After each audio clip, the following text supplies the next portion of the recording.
Today's lesson is on vertical angles. Now, if you remember from geometry before, you've studied different special angles. Remember acute angles, those that are less than 90 degrees. Also, those that are more than 90 degrees are obtuse angles. And then, of course, the 90-degree angle or the right angle. Those let us know that there are such things as special angles or special measure angles. Well, as we progress in geometry, we come to find out that the formation of different geometric figures gives us different types of angles. And so today's lesson is going to talk about one of those types of angles. It's called vertical angles. A little bit about today's lessons. What we seek to do at the end of this lesson is to be able as a student to correctly define what vertical angles are, be able to recognize them not only in a textbook or maybe from an online help, but also around you in your learning environment or your home.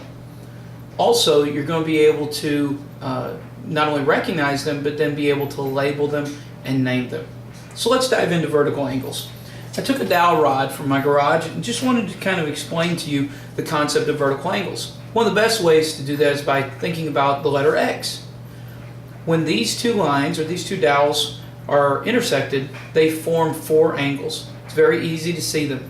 And we'll talk about them in the format of top angle, bottom angle, left angle, and right angle. The reason why I'm talking about them like that is because those are opposite sets of angles. But we're about to learn that those are called vertical angles. And one of the things to need to know about vertical angles is they are always, always, always congruent. But they always work together in sets. For instance, you heard me talk about them being the top angle and the bottom angle. Now, I can move this X in and out, but if you'll see, it appears that the top angle and the bottom angle are the same measure. Notice the left angle and the right angle, they're also the same measure.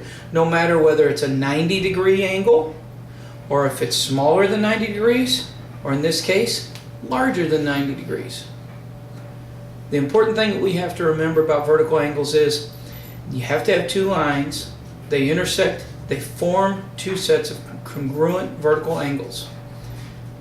Once again, don't forget, congruent means the same measure. Not just equal, but the same measure. Now, let's take another look at a different example. In my house, we have 3 children and we have a puppy. Now, we didn't get this gate for the children, but we got this gate for the puppy. And so I want you to try to see if you can recognize any sets of vertical angles in this gate. I think some of them are quite obvious. Look at every one of the places where you have intersections. You have intersection right here, intersection right here, and you can imagine this being a full line going all the way out, but we don't have to be able to recognize the vertical angles. For instance, top angle right here, bottom angle right here. Those are vertical angles. The left angle right here, the right angle right here. Those are vertical angles. And if you look at this pattern, there's vertical angles all over this safety gate. Now, there are other examples in and around your household and mine of vertical angles. Think about it with me for a second. There's a useful tool that you use, or your parents use all the time, maybe wrapping gifts for Christmas or other holidays or birthdays or something like that. A pair of scissors. Scissors work in the same manner, vertical angles. Now, I'd like you to do this when you're done with your lesson assignment.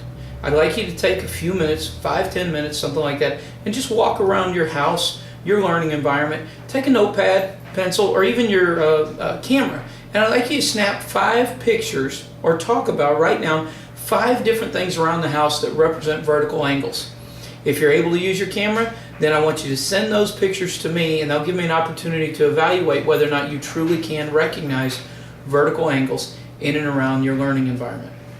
Remember, my email is toddandsherry@att.net, toddandsherry@att.net. And don't forget, you got to find those vertical angles. They're always coming together in sets of pairs, top and bottom, left and right. And they're always, always, always congruent. Thank you.